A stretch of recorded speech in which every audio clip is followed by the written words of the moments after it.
저도 본당 신부하면서 무당들 세례를 많이 줬어요. 무당들이 자기가 모시는 신기가 떨어지면요 천신을 찾아온다니까요.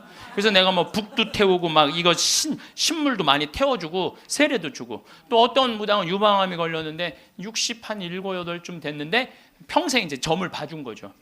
근데 이제 나한테 온 거예요. 이제 삶을 정리하고 하느님한테 귀의하고 싶다고. 살아온 얘기 다 들어주고, 그리고 이제 마지막에 이제 죽을 때 또 시모님 성가 소리 듣고 죽고 싶다고. 근데 쫓아가갖고 또 보니까 막 기다리고 있더라고요. 그래서 성모님 성가 듣고 싶다. 그래서 내가 막 성가 불러주는데 그렇게 해서 돌아가셨어. 그러니까 내 품에 죽은 무당도 있다니까. 내 품에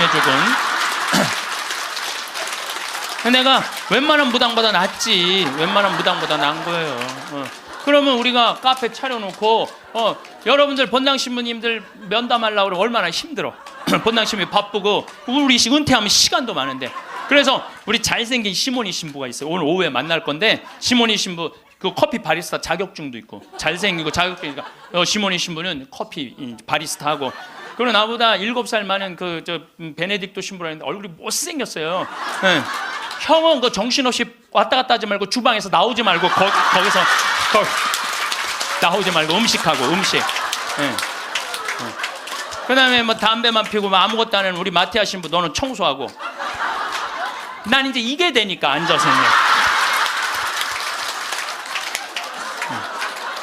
내가 장소도 다 봐뒀어요.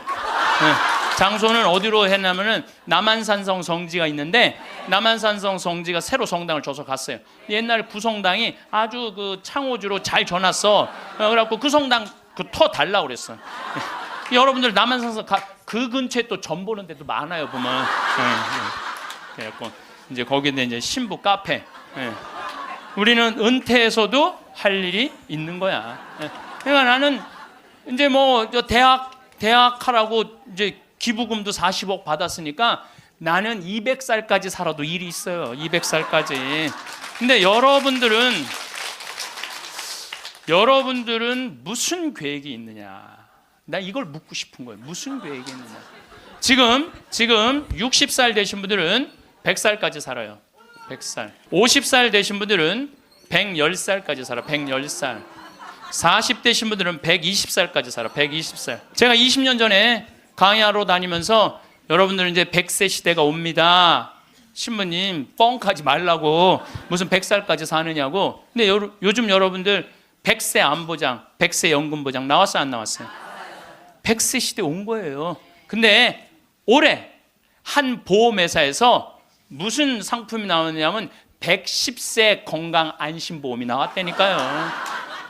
그러면 이분들이 보험회사 분들이 야 100세 상품 나왔으니까 다음에 110세 할까? 이거 아니죠.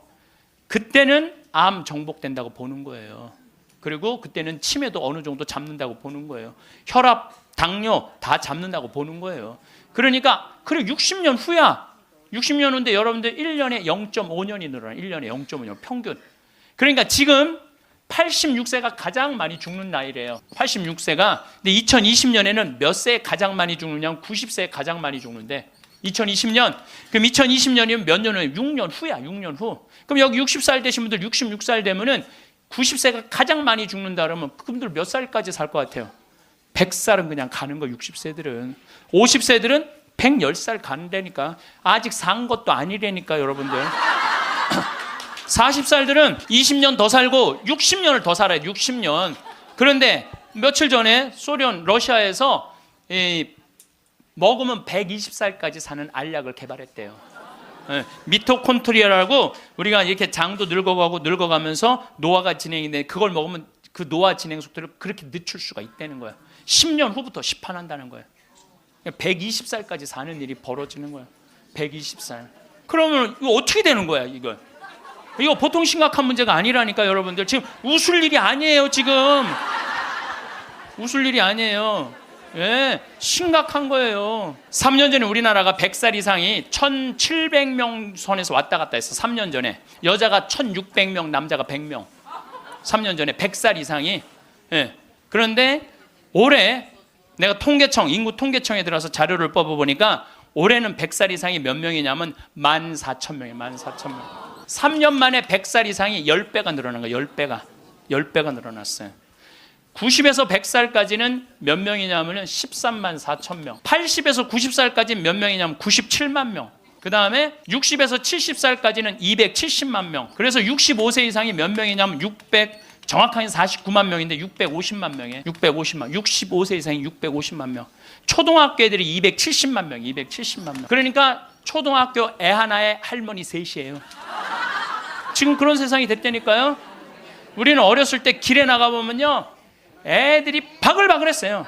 구슬치기, 딱지치기, 단방구, 자치기. 낮에만 그렇게 돌아다녀서 밤에 깡통 돌리게 해보면 온 놈들이 다 깡통 돌리고 다녔어요. 근데 요즘 길에 나가면 애들 하나도 없어요.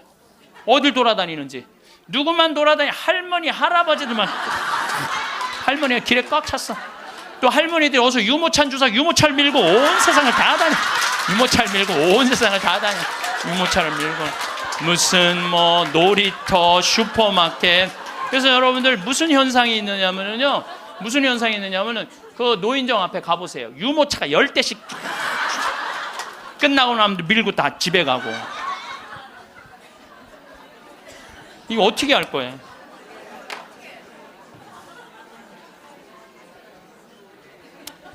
조선시대 왕들은 평균 연령이 조선시대 왕이 27명이었어요. 27명이 있었는데 평균 연령이 46.1세였어요. 왕들이 길게 살아야 46. 왕자고 공주들, 관리 잘한 왕들은 46.1세. 관리 잘 안 하고 왕자도 큰 왕자들 있잖아요. 왕 못된 왕자들. 그거 평균 나이라면 36세야. 평민들은 조선시대 35세. 평균 나이 35세. 그때는요, 아무 문제가 없었어요. 그때는 35세. 그러니까 20살에 결혼을 해갖고 35세 주고 40이나 그러면요, 이땐 갈등도 하나도 없어. 20살에 결혼해갖고 3년 애 하나씩 낳으면은 한 7 낳다가 죽는 거야. 7명 낳다가 죽는 거예요. 그렇죠? 네. 삶의 계획이 뭐가 필요해? 그리고 마지막 막내는 놔놓고 누구한테 맡기느냐면 장남한테 맡기고 죽는 거예요. 네. 장남한테 맡기고 죽는 거예요. 네. 계획 세울 필요가 없어요. 근데 지금은 안 죽어. 이게 보통 심각한 문제가 아니에요. 이게 안 죽는 바람에 모든 문제가 다 생기는 거야. 안 죽는 바람에. 여러분 요즘 연금 얘기 참 많이 나오죠? 연금 공무원들이 20년 의무로 내면은 그 다음부터는 받아 먹을 수 있는 거예요. 그럼 20년 냈으면은 20년만 받아 먹어야지. 120살까지는 몇 년 받아 먹을 것 같아요? 60년 받아 먹는 60년. 여러분들 나라 망할 것 같아요? 안 망할 것 같아요? 망하게 돼 있어요. 이거는 불보듯 뻔한 거예요. 뭐 그리스, 스페인 그래서 망한 거예요. 그래갖고 좀 나라 이제 자식들을 위해서 좀 후손들을 위해서 연금 좀 깎자고 지금 국회에서 정부에서 그러는 거 아니에요? 계산 뻔히 나오니까 그 연금 깎자고 그랬더니 깎으려는 연금을 안 깎고 머리 깎고 안 된다고 그냥.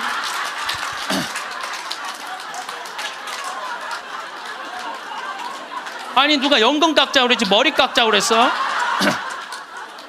그런데 여러분들 이게 웃지도 울지도 못할 일이에요. 웃지도 울지도 못할 일이야. 이게 지금 우리나라가 지금 무대책이야. 무대책. 아무 대책이 없는 거야. 그래서 연금 문제에 걸리지. 치매가 우리나라가 지금 58만 명이에요. 여러분들 35살 때 죽을 때 치매 걸려요? 이땐 치매 걸릴 시간도 없어요. 근데 지금 80, 90 방에 가만히 앉아 있으면은요, 네가 누군지 내가 누군지도 모르고 그냥 이러고 있는 거예요. 네가 누군지 내가 누군지도 모르고. 그러면 치매가 이렇게 있으면은 이 한 집에 5, 6 매달려 있다고 보면은 300만 명이 치매 때문에 고통을 겪고 있는 거예요. 모든 문제는 안 죽어서 생기는 문제예요. 내가 삶을 어떻게 살아갈 것이냐, 이거 보통 생각해야 되는 거 아니에요. 그냥 진짜 웃을 일이 아니라니까요. 지금 여러분들 웃을 일이 아니에요. 그런데 우리나라가 65세 이상 노인들이 OECD 국가 중에 가장 가난해. 가장 가난해. 근데 여러분들 왜 가난한 줄 알아요? 국가가 잘못해서 가난했을 것 같아요? 천만의 말씀. 우리나라가 프랑스보다 교육비를 몇 배를 더 쓰냐면 9배를 더 써요. 프랑스보다 9배 더 써요. 미국보다 교육비를 몇 배 쓰는 3배를 더 써. 3배를. 근데 여러분들 생각을 해봐요. 우리가 프랑스보다 지금 뭐 비슷비슷하게 살지만 조금 떨어져. 미국은 우리 한 2배 정도 잘 살아. 근데 그 2배 정도 잘 사는 나라보다 3배를 교육비를 더 쓰는 거예요. 그래서 남자아이 대학 결혼까지 들어가는데 여러분들이 3억 6천이에요. 처음부터 태어나갖고 걔한테 쏟아넣는 돈이 3억 6천이야. 여자는 3억 4천이 들어가요. 그럼 남자 여자 아들 딸 둘 나가고 결혼까지 시켰으면 여러분들 얼마 쓰면 7억을 쓴 거야. 7억을. 셋 낳았으면 10억을 쓴 거야. 10억. 그러니까 애를 낳아요. 그래서 애도 안 낳는 거예요. 이놈의 교육 때문에 애도 안 낳는 거예요. 그러니까 애가 안 나오면 나라는 어떻게 되겠어요? 이게 머리가 복잡해요. 내가 보기엔 정치인들 머리가 지끈지끈할 거야 아마. 그 생각을 해보면은. 그러니까 65세 넘어가고 OECD 국가 35개 나라 중에 우리나라가 노인이 가장 가난해. 쓸 돈이 없는 거야. 자식들한테 다 쓰고. 그리고 요즘 애들은요 1등 아니면 패배자야 다. 그러니까 대기업에 취직 안 하면 아무데도 취직 안 하는 거야. 그리고 대기업 안 갈 바야 200만 원 받고 일 안 한다 이거야. 그러니까 집에서 논다는 거야. 그럼 노는 놈 누가 책임져야 돼? 부모가 아니 어제도 저녁 먹으면서 들은 얘기인데 엄마 아빠가 다 교직이래. 그래서 연금이 700만 원 정도 나온대요. 그렇게 친구 중에 제일 연금이 많이 나온대. 상점 밥 한 번, 술 한 번을 안 낸다는 거야. 친구들이 막 욕을 한다는 거야. 너는 이 새끼야 밥 한 번 안 사냐 그렇게 연금이 많은데 근데 한 친구한테 술 한 번 하자 그러면서 울면서 그러더래요. 애들이 둘 다 명문대학을 나왔는데 대기업 몇 번 보내 떨어지더니 집에서 놀고 있다는 거야. 걔네들 생활비로 600만 원을 대준다는 거야. 자기가. 그 자기네들이 100만 원을 가지고 쓴다는 거. 100만 원을 가지고. 그러니까 친구들 뭐 사주고 싶어도 사줄 수가 없다는 거예요. 100만 원 고 생활해야 되니까. 이게 지금 대한민국이 지금 정신이 나가도 한참 나간 거예요.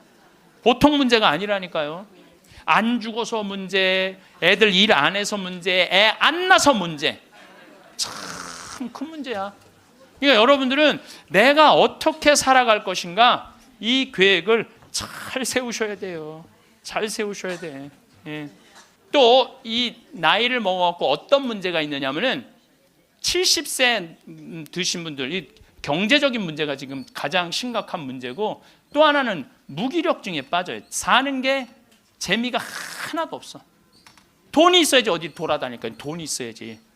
돈도 없고 돌아다니지도 않지. 집에 하루 종일 있는 거야. 집에 하루 종일 있으니까 생전 웃을 일이 없네. 하루 종일 한 번도 안 웃어요. 보면은 한 번도 안 웃어요. 한 번도 안 웃으니까 남이 웃긴 얘기하면은 웃긴 웃어야 되는데 어떻게 웃어야 되는지 모르는 거야. 이 썩은 미소가 나오는 썩은 미소가 한 번도 안 웃으니까 무기력증에 걸리는 거예요. 그러니까 70살 넘으면 웃기라도 해야 되는데 안 웃고 가만히 있으면 눈두덩 쳐져요 안 쳐져? 눈두덩 눈가 쳐지고 볼 쳐지고 입가 쳐지고 소파에 앉아고 가만히 텔레비 보고 있으면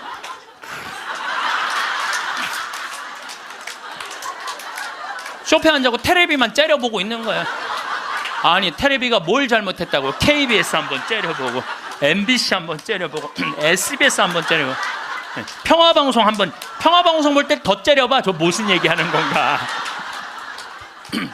뭐 애들 다 떠나고 여러분들 애들 다 떠나고 남편하고 있으면 뭐 깨가 쏟아질 것 같아요? 깨 안 쏟아져요. 신혼 때나 깨가 쏟아지는 거지. 소파에 앉아 이렇게 있는데 남편이 지나가면은 투명 인간이 지나가나 보다.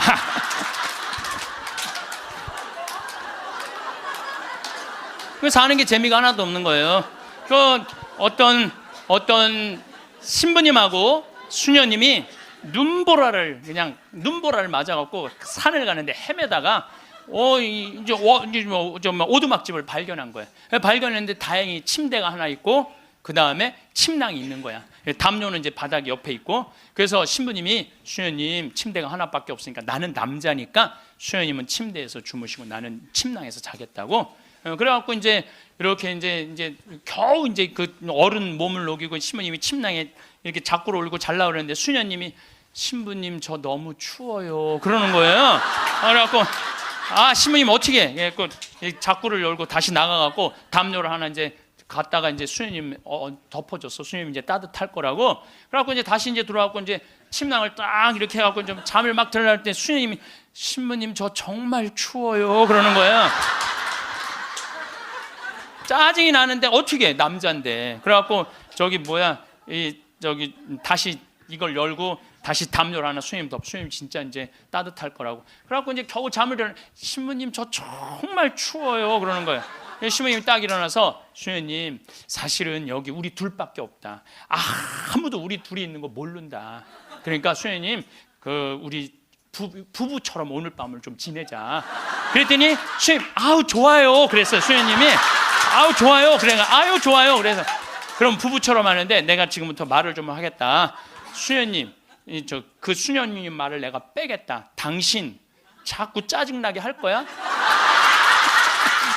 그 빌어먹을 담요 당신이 갖다 덮어. 나 잠 좀 자게 나도 좀. 여러분들 부부가 이게 다정하게 이렇게 살다가 늙으면 좋은데 서로 맨날 짜증이 나느니 뭐 지겹대느니 이런 소리 하면은요 늙어서 한 집에 살아도요 있으나 마나요. 있으나 마나야. 하루 종일 혼자 텔레비. 이제 저녁에 며느리가 어머니 식사하세요. 방문 땅땅 두들겼는데 또 이 시어머니 또 전기세 또 불은 깜깜하게 꺼내. 째려보던 눈빛 그대로 파란 텔레비 불빛에 밥 먹으라고 이렇게 째려보면요 며느리가 심장이 땅땅 떨어지는 거예요. 사람은요 눈꼬리가 올라가지 이쁜 거야. 입꼬리가 올라가지 이쁜 거예요. 그래서 젊은 사람이 웃을 때 시원한 게 눈꼬리가 올라가고 입꼬리가 올라가서 시원한 거예요. 내가 이렇게 그러니까 젊은 사람은 눈에 확 띄어요. 눈꼬리 쫙 올라가고 입꼬리 올라가서. 또 나한테 강의 들어오면 그냥 와. 신부님한테 온다고 연필로 막.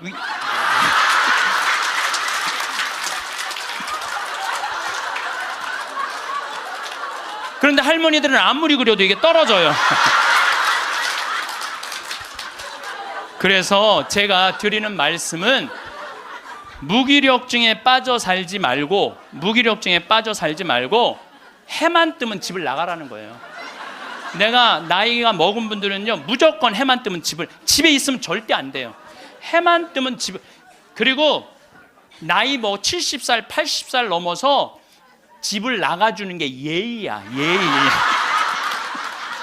집에 있으면 안 된다니까요. 그리고 가끔 1박 2일씩 사라져주는 것도 예의에 사라져주는 거. 강원도 평창 생태마을로 사라져주는 게 예의라니까. 하루 종일 웃지도 않고 있으면 뭐가 행복하겠어요. 그러니까 할머니들 오늘 65세가 넘어갔고 나는 해 뜨자마자 나왔다 여기 나왔다 한번 손 들어보세요. 내가 늘 말하지만 이 처녀들이 슬기로운 처녀들이라니까.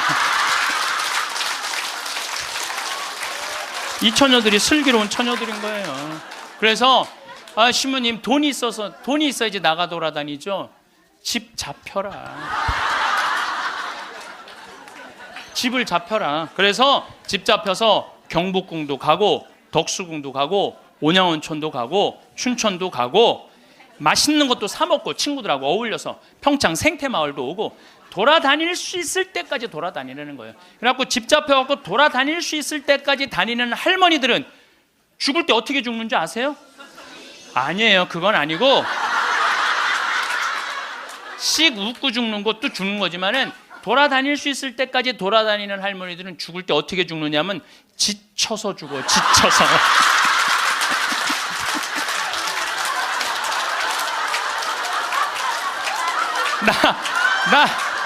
이제 그러니까 95살쯤 돼갖고 나 도저히 못 돌아다니겠다.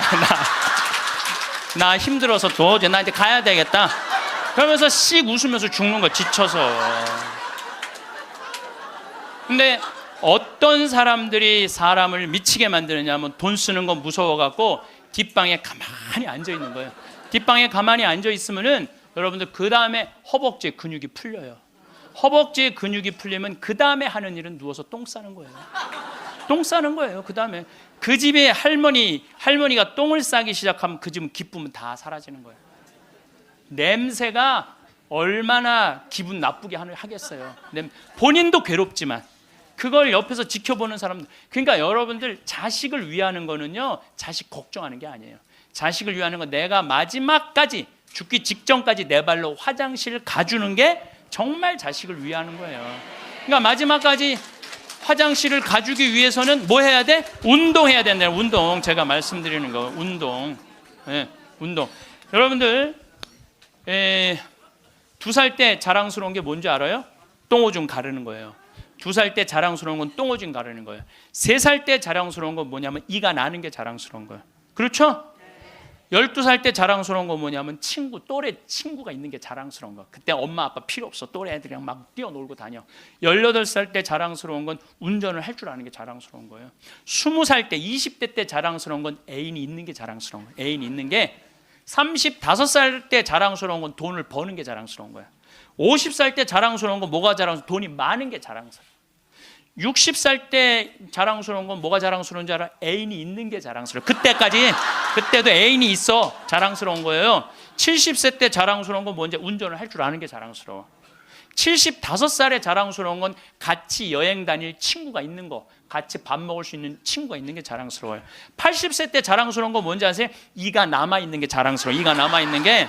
85세 자랑스러운 게 뭔지 알아요? 똥오줌을 가릴 줄 아는 게 자랑스러운 거예요. 85이 돼서도 내가 똥오줌을 가릴 수 있다. 그건 자식들한테 최고의 선물이에요. 그래서 뭐를 하라? 운동을 해라. 예, 제가 작년에 아프리카 잠비아 무프리나라는 지역을 다녀왔습니다. 초등학교를 못 다니는 아이들이 한 700명 정도 되는 거예요. 수녀님들이 그 아이들을 모아다가 공부를 가르치는데 돈이 없으니까 책 12권을 가지고 한 명이 공부를 하는 거야. 그래서 필요한 게 뭐냐니까 책을 사달래. 그래갖고 가갖고 2명이 한 권을 볼 수 있도록 해줬어요. 근데 내가 간 결정적인 이유는 나는 생태마을을 꾸미니까 거기에 자카란다 농장이 있어요. 근데 농장이 80만 평이야. 80만 평. 80만 평인데 수녀님이 2만 평밖에 농사를 안 짓고 있는 거예요. 그래서 내가 수녀님한테 물어봤어요. 수녀님, 이거 농사 다 지면은 보육시설, 병원, 그 다음에 학교 다 운영할 수 있을 텐데 왜 2만 평밖에 못 꾸미고 있느냐? 그랬더니 신부님, 우리는 맨손으로 농사 짓는다는 거예요. 포크레인도 없고 트랙터도 없고 경운기도 없어서. 여러분들 맨손으로 농사 지면요 한 사람이 1000평 이상 못 져요. 얼마나 농사가 힘든데요. 내가 생태학교 운영했을 때 학생들 입학을 많이 해요. 막 20명, 30명. 내가 물어봐요. 생태학교에 왜 입학했습니까? 제가 이제 은퇴를 해서 예전에 땅을 한 4,000평 사둔 게 있는데 그거 이제 농사 지려고 농사 배우러 들어왔습니다. 그럼 한번 해봅시다. 그래갖고 이제 3월 한 달 동안 모종 내고 거름 뿌리고 막 해요. 한 달 지나고 나서 내가 다시 상담을 해요. 어떻게 농사 이제 한 4,000평 질만 하십니까? 그러니까 해보니까 이게 쉽지 않으네요. 한 1,000평 정도 할 수 있을 것 같아요. 그래요. 3월, 4월, 5월, 더운 이제 6월 이제 지나고 나서 학생들 여름방학 할 때 제가 물어봐요.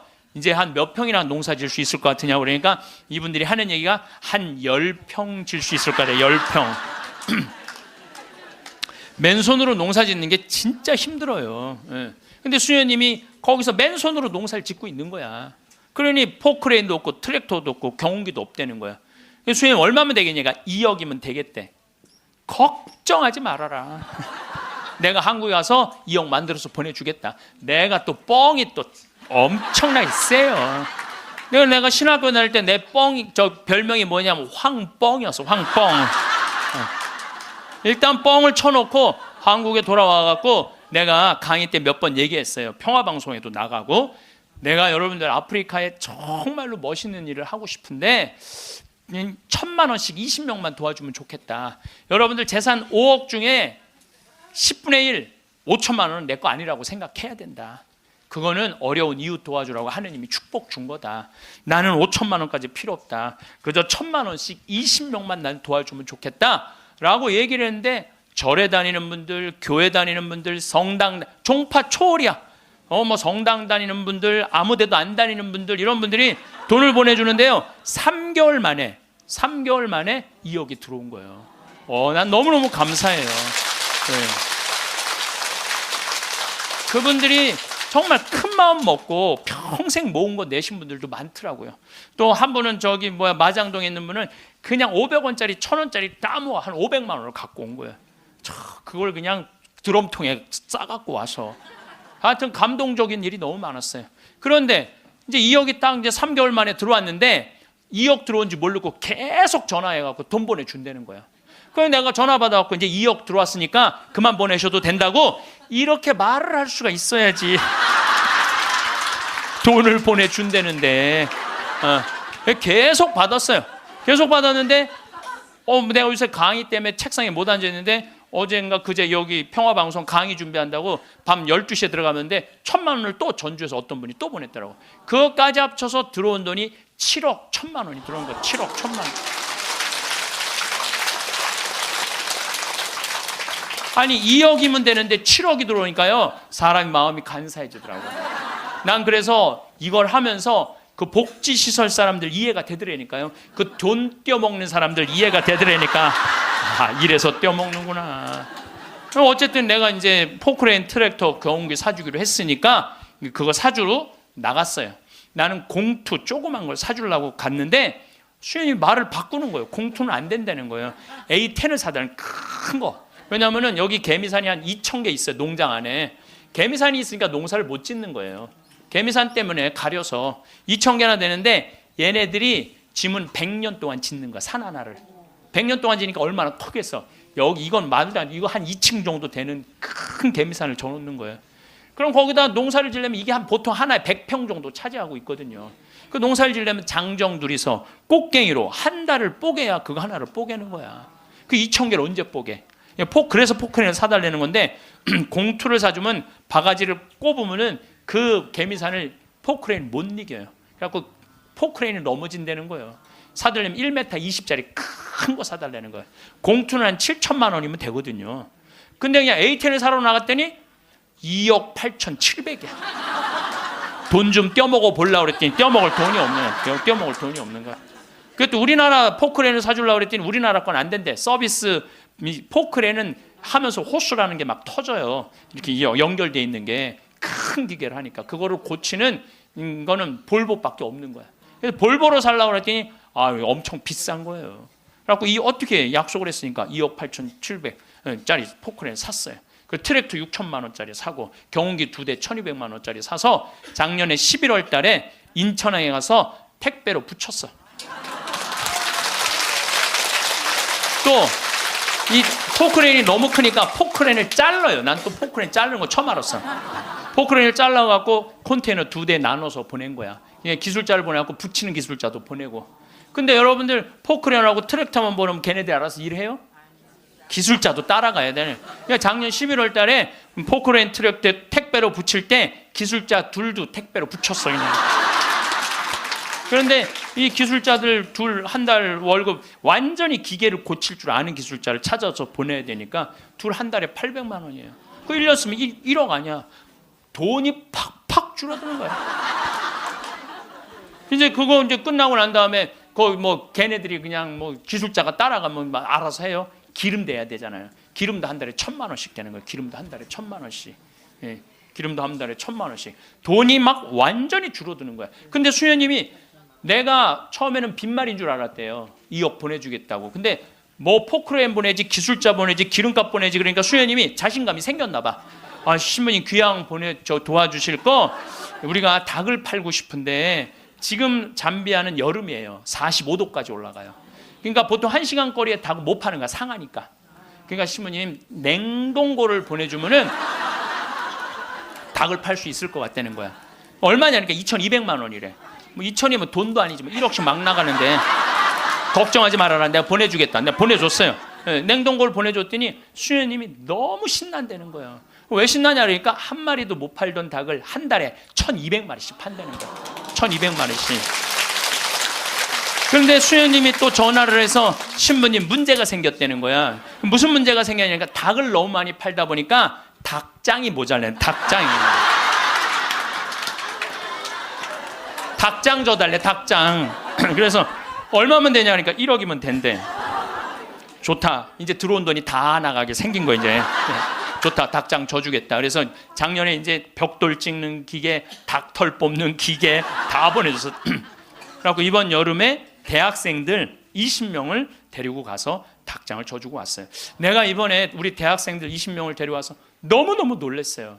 왜냐하면 엄마들이 얘네들 문제 있어서 얘네들 고생시킨다고 보냈는데 걔네들이 가서 일하는 걸 보는데요. 너무 잘하는 거예요. 너무 즐겁게.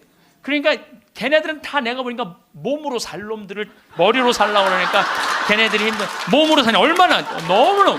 그래서 얘네들이 닭장 다 줘주고 닦아놓은 땅이 10만 평이야. 10만 평. 야, 나는 이번에 정말 감동받았어요. 그리고 이제 아줌마 3명이 따라갔어요. 한 70명이 지원을 했어요. 20명 데려가야 되는데 뭐 70대, 60대, 50대, 40대, 20대만 싹 뽑고 나머지는 다 이제 제하고 60대 아줌마 셋만 모시고 갔어요. 지원한 분들. 왜 모시고 갔겠어요? 밥 해주는 거. 밥 해주는 거. 근데 그 3분도 음식을 너무너무 맛있게 잘하더라고요. 하여튼 이번에 근데 이제 그것만 한다고 되는 게 아니잖아요. 그 닭장은 기술이 필요하거든요. 그래서 이제 우리 생태마을에 그 집을 져주는 신자도 아니야. 그냥 산적같이 수염 이렇게 막 이런 사람한테, 그 김 사장한테 당신 내가 한 달 월급 줄 테니 아프리카에서 닭장 져주고 오는데 기술자가 필요하니까 가서 닭장지로 가자. 그랬더니 이분이 하는 말이 신부님 무슨 말을 그렇게 하느냐고. 나도 저 친구들도 저렇게 한 달 봉사로 가는데 나도 가서 돈 안 받고 자원으로 하겠다는 거야. 그러니까 예수님이 주님 주님 한다고 다 천국에 가는 게 아니다. 내 말을 실천하는 사람이라야 천국에 간다는 말. 나 그 김 사장을 보면서 그런 생각이 들더라고요. 가서 그러니까 이번 여름에 저도 이제 가서 싹 져주고 왔어요. 그랬더니 수녀님이 신부님 도대체 우리한테 왜 이러는 거냐는 거예요. 나 그 수녀님들 본 적이 없거든요. 근데 작년에 내가 가서 그 수녀님들을 보고 감동을 받은 거예요. 왜? 수녀님 10분이 잠비아에 가서 16년 동안 한국 수녀님들이 그들을 위해서 사는 거야. 그냥 뭐 샤워를 한번 하려고 그러면 You text me, you up, I'm already on late day fade, but I'm not gone. I got loose change in a full tank mood. You got that look like trouble with shoes. Skirt to your block, no plan, just buy. Window down low and the baseline ride. You leaning close, say what's the move? I say it right now, me and you. Hold on, don't blink. We go too fast when you think. Hey, hold on, don't play. You know the night wants to stay. Go on, don't stop now. Go on, show me how we can bounce, bounce, bounce to the floor. Won't sleep. We can bounce, bounce, bounce, make the whole room leap. Go on, say my name. Go on, love that game. You got that grin like a dare in gold. I got that. We were in love that never meant to stay. Some things are real, even when they fade.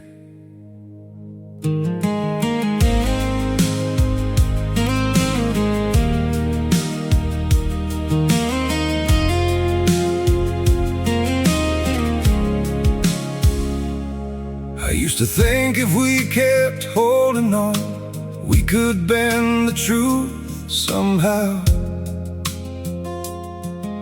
But love can't fight what's pulling us apart, and it's breaking us down now.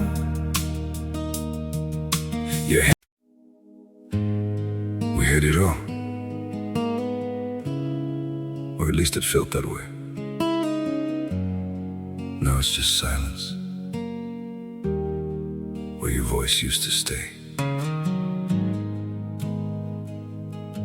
I still replay the nights we couldn't sleep, talking about a life we chased somehow. We were building dreams on fragile ground, didn't see them breaking down till now. Your shadow lingers in the air I breathe, like a song that never found its end. We kept saying we would never change, now we don't even pretend. Goodbye, my everything, my only. They say letting go makes you lighter. So why does my chest feel heavier every time I try to forget you? I packed away the pictures on the shelf, but somehow you're still everywhere. In every quiet moment I can't escape, you're the echo hanging in the air. I told myself this was the right thing, that love shouldn't feel this hard. But walking away from what we built feels like tearing out apart. We say goodbye just to let go.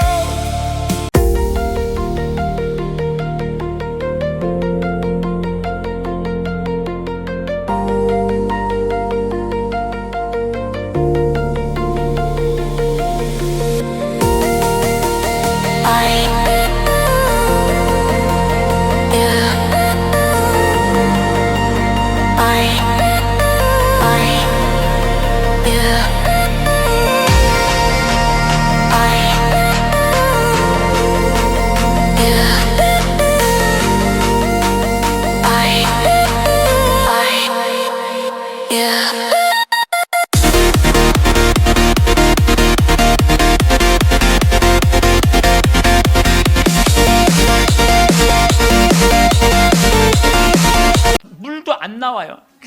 그리고 여러분들 잠비아가 더운 게 아니에요. 6, 7월 달은요 추워요. 파카 입고 다녀야 돼요. 털옷 입고 다녀야 돼. 근데 샤워를 한번 해보려고 그러면 물이 그냥 나오다가 그냥 비는 물에 같이 떨어져. 멈추고.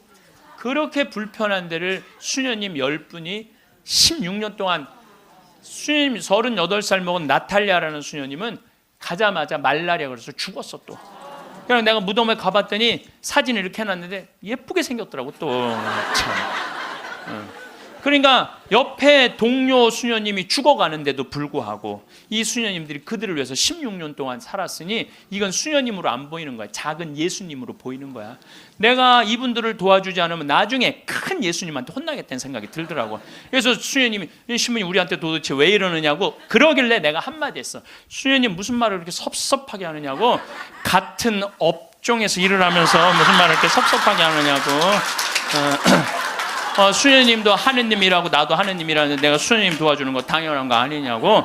그랬더니 수녀님이 또 전화를 해서 아우 신부님 추장이 만나잔다는 거예요. 무슨 추장이 많냐. 아직도 잠비아는 추장이 많대요. 근데 추장 한 분이 천주교 신자 추장이래요. 거기는 한 20%가 천주교 신자들 잠비아는. 근데 그 추장이 땅이 6억 평이 있대. 6억 평이 있대. 6억 평이. 그래서 수녀님 좋은 일 한다고 500헥타를 준다는 거예요. 그러니까 우리나라 150만 평, 450만 제곱미터 엄청난 큰 걸 준다는 거예요. 신부님 어떻게 할까요? 전화를 했어요. 수녀님 그거 일단 받아두라고 그거. 그랬더니 이 창설자 수녀님이 독일 수녀님인데 이 수녀님 날 직접 찾아오셨어요. 신부님 다른 병원 운영하는 수녀님, 보육시설 운영하는 수녀님, 그 다음에 학교 운영하는 수녀님들은 일이 잘 진행이 되는 거예요. 근데 이 수녀님은 울고 다녔다는 거예요. 16년 동안. 땅이 한 면이 3.2km니까 어마어마하게 땅이 크더라고요. 80만 평이. 근데 이 넓은 거를 수녀님 무슨 재주로 해? 돈은 없지, 일은 하고 싶지. 16년 동안 울고 다녔다는 거예요. 근데 요즘 이 수녀님이 웃고 다닌다는. 그리고 친구 수녀들한테 이렇게 말한대요. 이것들아, 눈물로 씨 뿌리던 사람들이 기쁨으로 곡식을 거두리다. 이러고 다닌다는 거예요.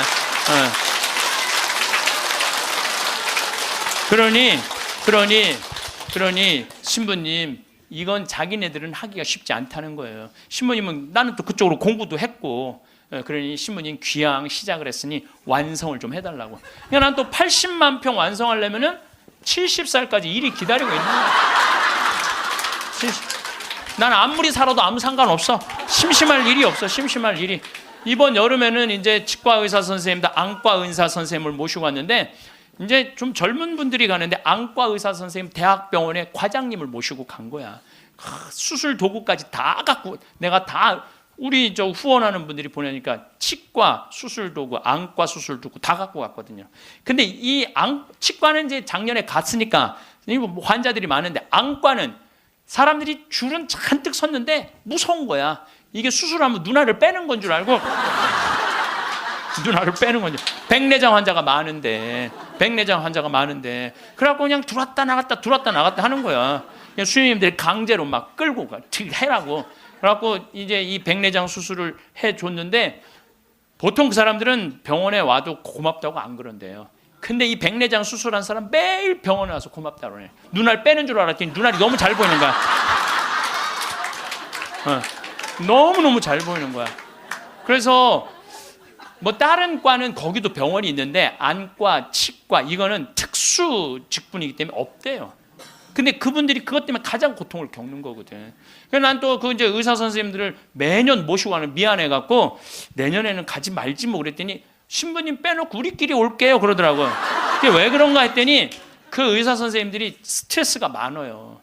그 아주 환자들 불평 그거 다 받아내는 거 너무 스트레스가 많은 거야.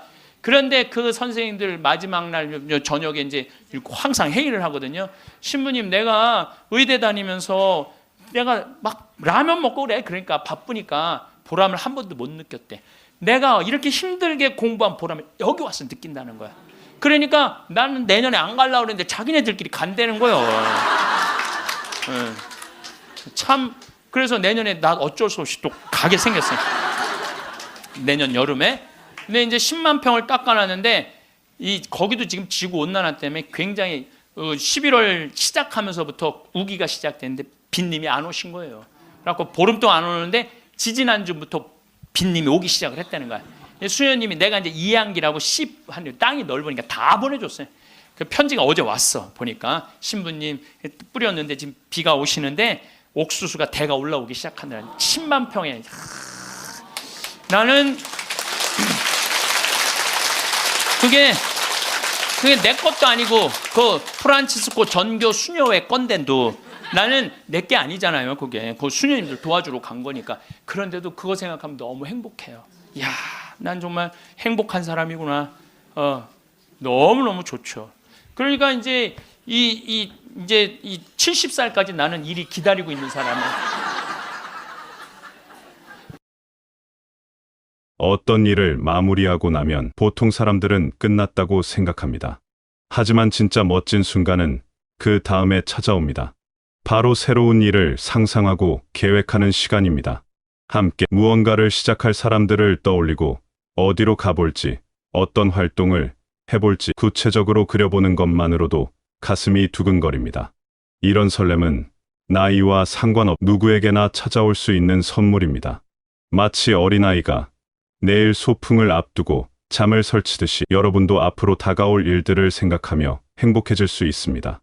무엇을 할지 계획하는 과정 자체가 이미 삶을 풍요롭게 만들어줍니다. 한 세대 전만 해도 사람들은 지금처럼 긴 시간을 살리라고는 상상하지 못했습니다. 하지만 의학과 과학의 발전 덕분에 우리에게 주어진 시간은 예상보다 훨씬 길어졌습니다. 이제 긴 수명은 소수의 행운이 아니라 모두가 누리는 현실이 되었습니다. 문제는 시간이 늘어난 만큼 고민도 함께 생겨났다는 점입니다. 무엇을 하며 보낼지 방향을 잃으면 무기력함에 빠지기 쉽습니다.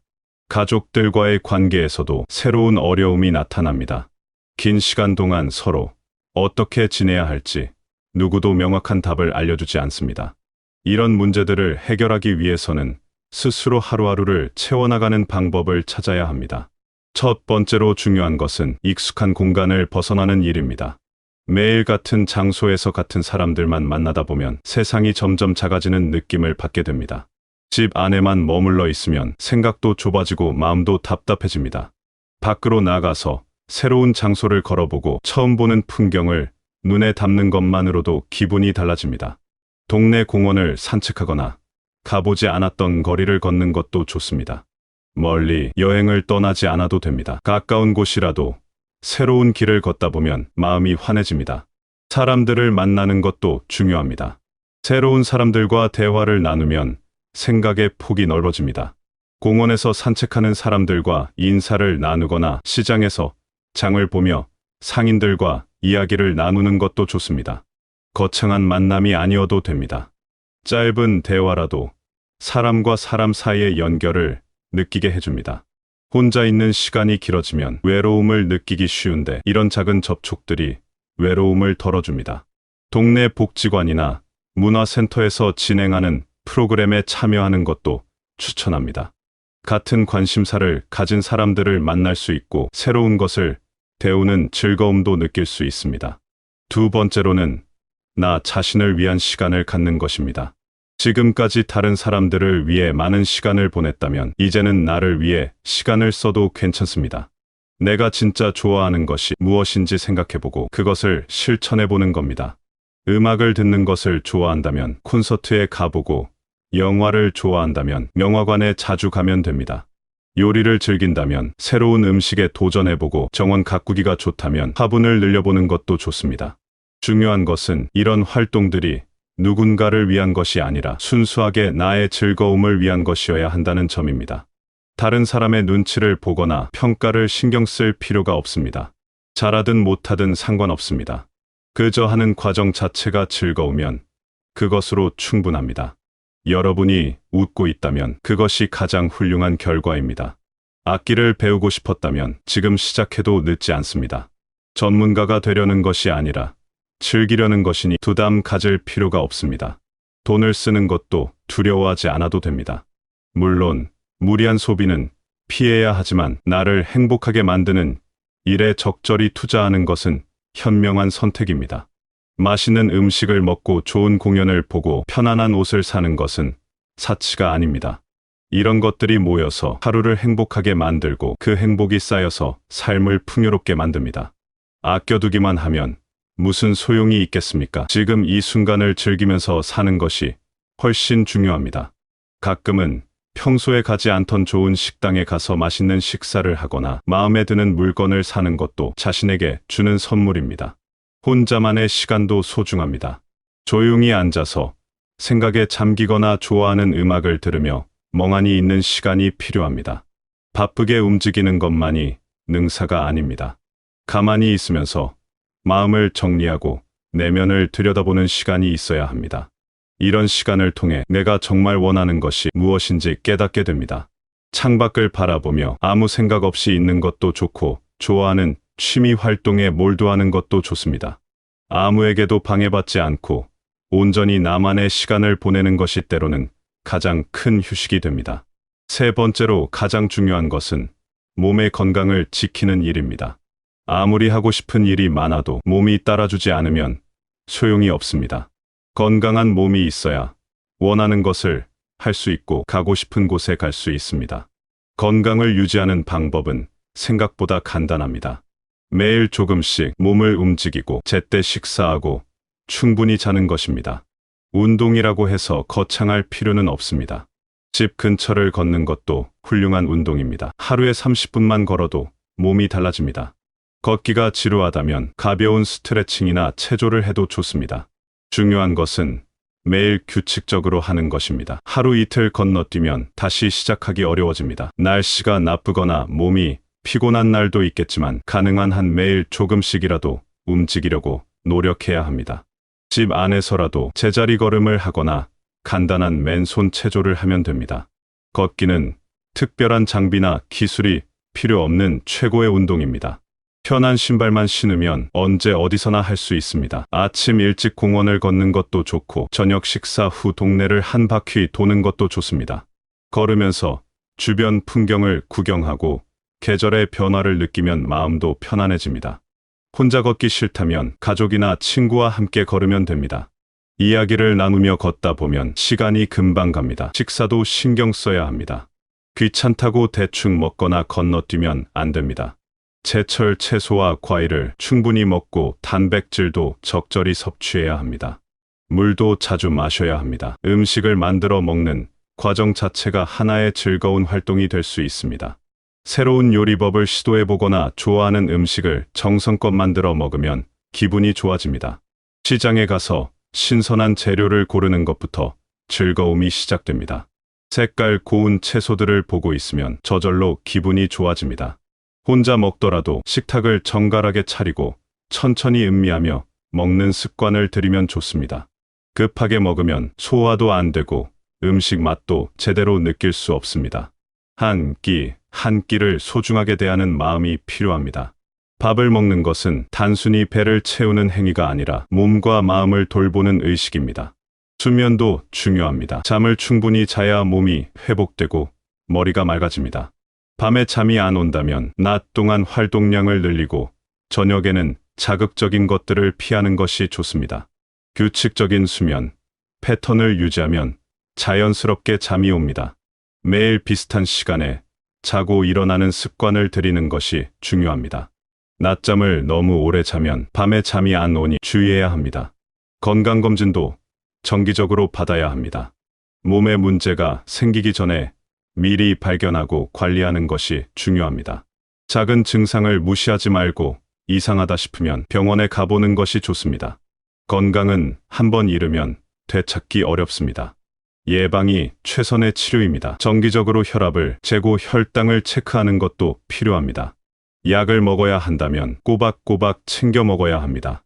몸을 건강하게 유지하면 마음도 건강해집니다. 몸과 마음은 따로 떨어져 있지 않습니다. 몸이 아프면 마음도 우울해지고 마음이 힘들면 몸도 약해집니다. 반대로 몸이 건강하면 자신감이 생기고 긍정적인 생각이 늘어납니다. 무엇이든 할 수 있다는 느낌이 들고 새로운 도전이 두렵지 않게 됩니다. 가벼운 몸으로 하루를 시작하면 모든 일이 즐겁게 느껴집니다. 친구들과 만나서 함께 운동하는 것도 좋은 방법입니다. 혼자 하면 작심삼일이 되기 쉽지만 누군가와 함께하면 오래 지속할 수 있습니다. 서로 격려하고 응원하면서 운동하면 더 즐겁고 효과도 좋습니다. 운동 모임에 참여하거나 함께 산책할 친구를 찾아보는 것은 어떨까요? 약속이 있으면 귀찮아도 나가게 되고 한 번 나가면 운동하게 됩니다. 긴 시간을 행복하게 보내는 비결은 멀리 있지 않습니다. 먼 미래를 걱정하며 불안해하는 것보다 지금 이 순간을 충실하게 사는 것이 훨씬 중요합니다. 오늘 하루를 잘 보내면 내일도 잘 보낼 수 있습니다. 하루하루가 쌓여서 한 달이 되고 1년이 되고 긴 시간이 됩니다. 거창한 계획을 세우고 큰 결심을 할 필요가 없습니다. 그저 매일 작은 것들을 실천하면 됩니다. 아침에 일어나서 창문을 열고 신선한 공기를 마시는 것부터 시작하면 됩니다. 간단한 스트레칭을 하고 맛있는 아침을 먹고 밖으로 나가 햇빛을 쬐는 것만으로도 하루가 달라집니다. 좋아하는 사람에게 연락하고 반가운 얼굴을 보고 따뜻한 대화를 나누면 마음이 풍요로워집니다. 저녁에는 하루를 되돌아보며 잘한 일들을 생각해 봅니다. 작은 성취라도 스스로를 칭찬해 주는 것이 좋습니다.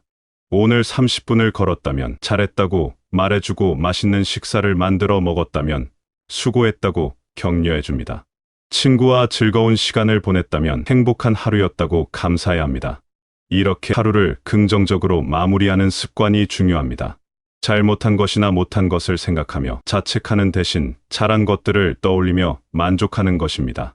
실수를 해도 괜찮습니다. 계획대로 되지 않아도 괜찮습니다. 완벽하게 살려고 애쓸 필요가 없습니다. 중요한 것은 포기하지 않고 계속 나아가는 것입니다. 넘어지면 다시 일어나고 잘못하면 고치면 됩니다.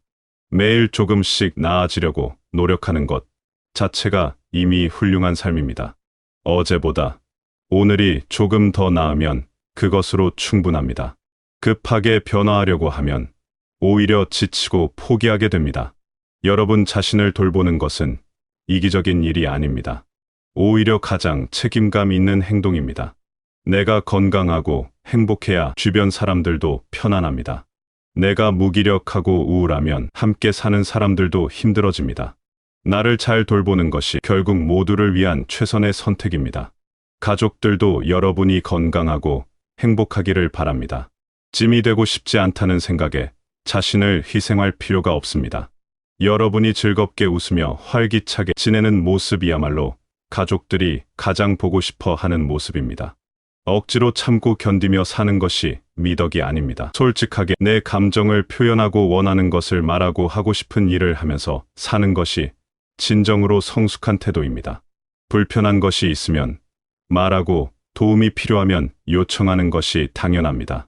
혼자 모든 것을 감당하려고 하지 않아도 됩니다.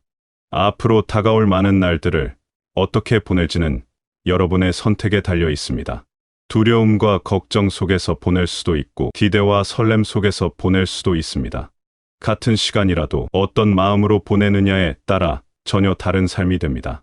매일 아침 눈을 떴을 때 오늘은 어떤 좋은 일이 있을까 기대하며 일어나는 사람과 오늘도 힘든 하루가 되겠구나 생각하며 일어나는 사람의 삶은 다를 수밖에 없습니다. 긍정적인 마음을 유지하는 것이 쉽지만은 않습니다. 몸이 아프고 마음이 힘들 때도 있고 외롭고 우울할 때도 있습니다. 하지만 그럴 때일수록 작은 것에서 기쁨을 찾으려고 노력해야 합니다. 창밖에 핀 꽃을 보거나 맛있는 음식을 먹거나 좋아하는 음악을 듣는 것만으로도 기분이 조금은 나아질 수 있습니다. 모든 것이 완벽할 수는 없지만 그 안에서도 행복을 찾을 수는 있습니다. 다른 사람과 비교하지 않는 것도 중요합니다. 누군가는 더 많이 가지고 있고 더 건강해 보이고 더 행복해 보일 수 있습니다. 그리고 더 이상 원망하지 않게 되더래요. 더 이상 섭섭한 거 없더래요. 그냥 내 돈 갖고 내가 사 먹으면 되지. 대신 너는 나한테 재산 끝이야. 이렇게 딱 정리가 되고 나니까 너무 편안하더래요. 그리고 남은 인생은 내가 책임질 수 있겠다라는 자신감이 생기더래요. 그래서 너무 감사하다고 너무너무 감사하다고. 아니 그 내 자식하고의 이런 관계를 끊고 내 삶을 살다가 보니까 걸리는 게 하나도 없대. 그러니까 여러분들도 그렇게 사셔야 돼요. 언제까지 자식하고 엉겨서 그걸 살 수 있다고 생각하세요? 그냥 내 인생의 주인공은 나야. 내가 알아서 살아야 돼. 그래서 여러분들의 인생을 꼭 사시기를 바랍니다. 그런데 저는 학벌을 참 싫어해. 내가 아주 공개적으로 강의 때 얘기하잖아요. 난 서울대학 싫어한다고. 싫어요. 그래서 우리는 학벌을 따지지 않아. 직원 채용할 때 서울대학을 나왔든 유학을 갔다 왔든 이대를 나오든 연대를 나오든 일반 대학을 나오든 중학교를 나오든 고등학교를 나오든 초등학교를 나오든 첫 월급은 똑같아. 다 210만 원이에요. 아무리 잘났어도 210만 원, 아무리 못났어도 210만 원. 거기서부터 내가 평가하겠다는 거예요. 그리고 왜 내가 학벌을 따지지 않느냐 하면은 매주 띄우는데 뭐하러 서울대 졸업장이 필요해? 매주만 잘 띄우면 되지. 그렇지 않아요? 아니 매주가 서울대생만 보면 나 잘 떠야 되겠다 이래요? 나는 행복한 사람이 매주도 잘 띄우더라고. 보니까 이번에 우리 생태마을에서 깻잎을 4.5톤을 땄어요. 깻잎 장아찌 하려고 4.5톤 어마어마하게 땄어요. 그런데 깻잎 따는데 뭐하러 그놈의 2대 졸업장이 필요해? 우리는 깻잎 따는데 2대 졸업장 필요 없어. 뭐만 잘하면 돼? 깻잎만 잘 따면 돼. 깻잎만. 그리고 중요한 건 내가 은퇴할 때까지 살지 안 살지 어떻게 알아? 그렇지 않아요? 많은 경우 여러분들도 그런 분들이 있어요. 나중에 쓰려고 지금 한 푼도 안 쓰는 분들 많아. 근데 나중에 언제 어떻게 될 줄 알고 그걸 나중에 쓰려고 지금 안 써. 쓰려면 언제 써? 지금 써요. 보통 여러분들 여행을 다니면은 이 유럽 여행 한번 가면 400만 원 정도 들잖아요. 400만 원 정도 들면은 평생 한번 가는 거잖아요. 여러분들 자식이 뭐 보내주든 뭐 개를 모았고 가든. 그래갖고 이제 한 60대신 분들이 여행을 떠나. 유럽으로 로마, 파리 막 베드로 성전 가. 근데 딱 비행기에 타고 버스를 딱 타면 가이드가 이런 말을 합니다. 여러분들 이제 내리면 여기 팁이 굉장히 중요하다고. 딱 버스에서 내리면 벨보이들이 짐을 여행용 가방을 호텔 방까지 했을 때 팁을 1달러를 주시는 게 예의라고. 또 호텔에서 나올 때 그 침실 정리하고 침대 정리하는 사람들에서 1달러 그거 주는 게 예의라고. 그럼 이때부터 머리가 복잡하기 시작을 해요. 이때부터 머리가 복잡한 거예요. 그래갖고 이제 딱 버스에서 내렸는데 가이드 말대로 막 애들이 막 와갖고 막 가방을 막 들어. 그러면은 이 60대 할머니가 한마디 해요. 이거 놔두라고. 내가 들고 간다고. 내가. 그런 게 그렇게 주는 게 아까우면은 그런 분들은 그냥 가지 말고 집에 가만히 있어. 돌아다니는 어딜 돌아다녀. 쓸 때는 멋있게 쓰고 안 쓸 땐 안 쓰면 되는 거예요. 내가 본당 신부할 때 평택에 있었을 때 70 먹은 중풍 걸린 할머니가 한 분 계셨어요. 근데 이 할머니가 내가 한 달에 한 번 갈 때마다 이런 말을 해요. 신부님, 한 달에 한 번 나 찾아오는 건 신부님밖에 없다고. 아들이 하나 있는데 10년째 한 번도 안 찾아왔다는 거예요. 10년째. 네 할머니가 돌아가셨어요. 초상집에 갔는데 그 영정사진 앞에서 통곡을 하고 우는 자식이 하나 있더라고요. 10년째 한 번도 안 온 자식. 뭐라고 우느냐면은 어머니 왜 기다려주지 않고 벌써 돌아가셨느냐고. 조금만 더 기다렸으면 내가 돈 벌어서 어머니 효도할 텐데 왜 내 마음을 몰라주고 왜 기다려주지 않고 벌써 돌아가셨느냐고. 나는 어떻게 하라고 이렇게 돌아가시느냐고 울며 불며 통곡을 하더라고요. 저는 그렇게 우는 자식을 이렇게 바라보면서 속으로 이런 생각이 들었어요. 너는 10년 후에 엄마가 80에 죽어도 똑같이 말할 자식이야.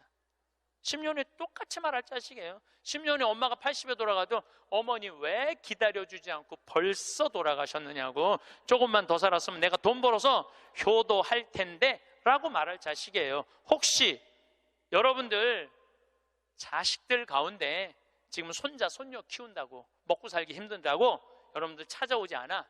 그런 자식들이 이렇게 말해. 어머니 조금만 기다리세요. 내가 조금만 이 어려운 일 끝나고 나면 어머니 잘 모실 테니까 조금만 기다리세요 라고 말하는 자식이 나중에 정말로 효도할 거라고 믿고 있다면 어린 반푼어치도 없는 기대를 하고 있는 거예요. 지금 효도하지 않는 자식은 나중에도 효도하지 않아요. 그러니까 잘해주려면 언제 잘해줘? 지금 잘해줘요. 여러분들 이 세상에서 나 자신을 가장 잘 알고 이해할 수 있는 사람은 누굴까요? 그렇죠. 나예요. 나 자신을 남편이 이해할 것 같아요? 자식이 이해할 것 같아요? 네, 자신밖에 없어요. 또 내가 살아오면서 힘들게 고생한 거 아주 세세하게 알 수 있는 사람은 누구밖에 없을까요? 나밖에 없어요. 그런데 내가 고생하고 내가 마음고생하고 힘든 거 산 거 모르는 남편이 나한테 잘해주겠어요? 자식이 나한테 잘해주겠어요? 잘해줄 사람은 아무도 없어요. 이 세상에서 나한테 가장 잘해줄 수 있는 사람은 나밖에 없어요. 나밖에. 그런데 남편이 잘해주지 않는다고, 자식이 잘해주지 않는다고 계속 원망만 하는 이런 사람들은 어리석은 사람들이에요. 그러니까 오늘 이후부터 여러분들 남편이 잘해줄 때까지 기다리지 말고, 자식이 잘해줄 때까지 기다리지 말고, 누가 자신한테 잘해주면 돼? 내가 나한테 잘해주면 돼요.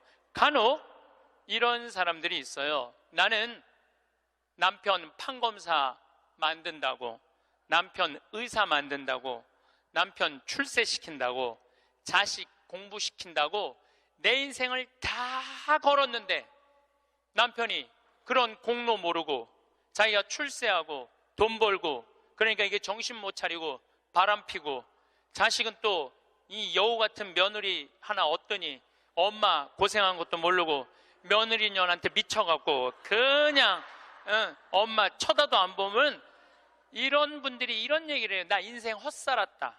내 모든 걸 걸었는데 남편도 나를 몰라주고 자식도 나를 몰라주고 나 인생 헛살았다. 이렇게 말하는 분들이 있는데, 오늘 이후부터 모두 걸지 마세요. 오늘 이후부터 반만 거세요. 반만. 남편하고 자식들, 주위의 친지, 형제들 위해서 반만 거세요. 반은 누굴 위해서 남겨놔야 돼? 나를 위해서 남겨놔야 돼요. 왜냐? 내가 껍데기로 사는 한 아무리 남편이 출세하고 아내가 뭐 행복하고 자식이 잘 돼도 다 소용없어요.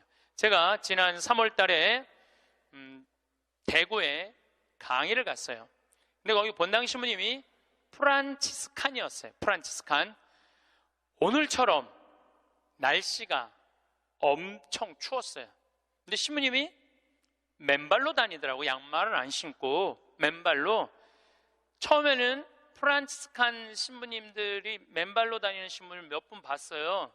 정말 이상하더라고요. 그 추운데 맨발로 슬리퍼만 신고 다니는 걸 보니까 이상한데, 전 세계 프란치스칸 신부님들은 다 맨발로 다녀요. 프란치스코 성인, 가난한 성인, 맨발로 다니신 성인, 그걸 본받는다고 맨발로 다니더라고요. 그냥 수단을 입고 맨발로 다니는데 그 추운데 마음이 좀 짠하더라고요. 그런데 이 신부님은 또 성서학 박사야. 또 거기다 맨발로 다니고 있는데 성서학 박사야.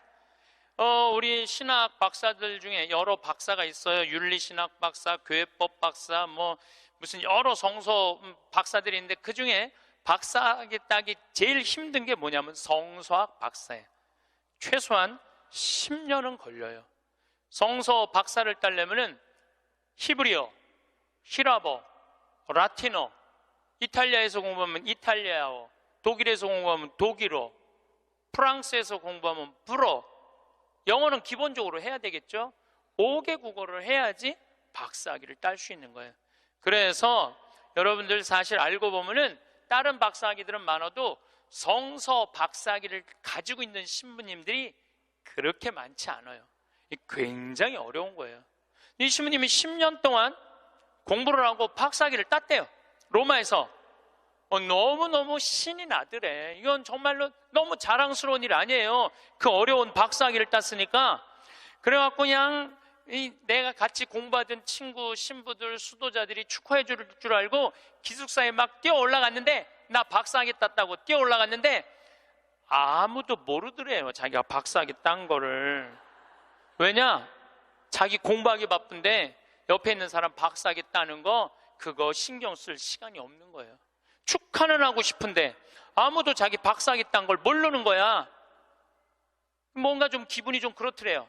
근데 이제 기숙사에서 이렇게 이 거울을 딱 이렇게 보는데 자기 모습을 딱 보고, 그래, 내가 나한테 축하를 해줘야 되겠다. 그리고 자기를 꼭 끌어안았대요. 그러면서 이렇게 말했대요. 그 신부님 본명을 내가 좀 바꿀게요. 베네딕토야, 너 정말로 수고 많이 했다. 너 10년 동안 얼마나 애만 있었느냐. 그 자기를 이렇게 토닥토닥 거려줬대요. 우리 부관장 신부님도 로마에서 공부하고 온 신부님인데 유학이 얼마나 힘드냐면은 음식이 마저 언어가 제대로 돼. 공부를 이렇게 하다가 보면은 눈물이 그냥 쭈르륵 떨어진대요. 너무너무 힘들어서. 근데 그렇게 박사학위를 땄는데 축하해주는 사람 하나도 없다고, 나 고생했는데 알아주는 사람 하나 없다고 청승 들고 남 원망한들 남이 알아줘요? 아무도 안 알아줘요. 그러니까 누가 축하해줘야 돼? 내가 축하해줘야 돼.